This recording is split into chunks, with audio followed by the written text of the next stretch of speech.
Hysterectomy കഴിഞ്ഞ് normal ലൈഫിൽ നമ്മൾ ചെയ്യേണ്ട കാര്യങ്ങൾ എന്താണ്? അപ്പോൾ ഒരു ലാപ്രോസ്കോപ്പിക് അല്ലെങ്കിൽ ഒരു വജൈനൽ ഹിസ്റ്റക്ടമി കഴിഞ്ഞാൽ രണ്ടാമത്തെ മൂന്നാമത്തെ ദിവസം പേഷ്യൻറ്റിനെ വീട്ടിൽ വിടാറുണ്ട്. അപ്പോൾ വീട്ടിലെത്തിക്കഴിഞ്ഞാൽ അവർ ശ്രദ്ധിക്കേണ്ട കാര്യങ്ങൾ എന്താണ്? ഒന്നാമത് ആക്റ്റീവായിരിക്കുക, നല്ലതുപോലെ എണീറ്റ് നടക്കുക. ഫുൾ ബെഡ് റെസ്റ്റിൻ്റെ ആവശ്യം ഇല്ല. നമുക്ക് വീട്ടിൽ തൊടിയിലോട്ടിറങ്ങി നടക്കാം, സ്റ്റെപ്പ് കയറാം. അതിലൊന്നും ഒരു റെസ്ട്രിക്ഷനോ ഒരു പ്രശ്നങ്ങളോ ഇല്ല.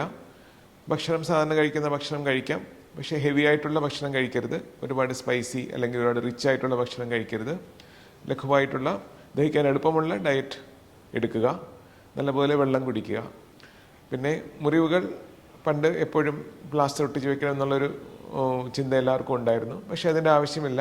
മുറിവ് തുറന്നിരിക്കുന്നതുകൊണ്ട്, അതായത് ബാൻഡേജിൻ്റെ ഒന്നും ആവശ്യം ഇല്ല. നമ്മൾ കുളിക്കുന്നതുകൊണ്ടോ വെള്ളം വീഴുന്നതുകൊണ്ടോ ഒന്നും ഇൻഫെക്ഷൻ്റെ ഒരു ഇഷ്യൂ വരികയില്ല.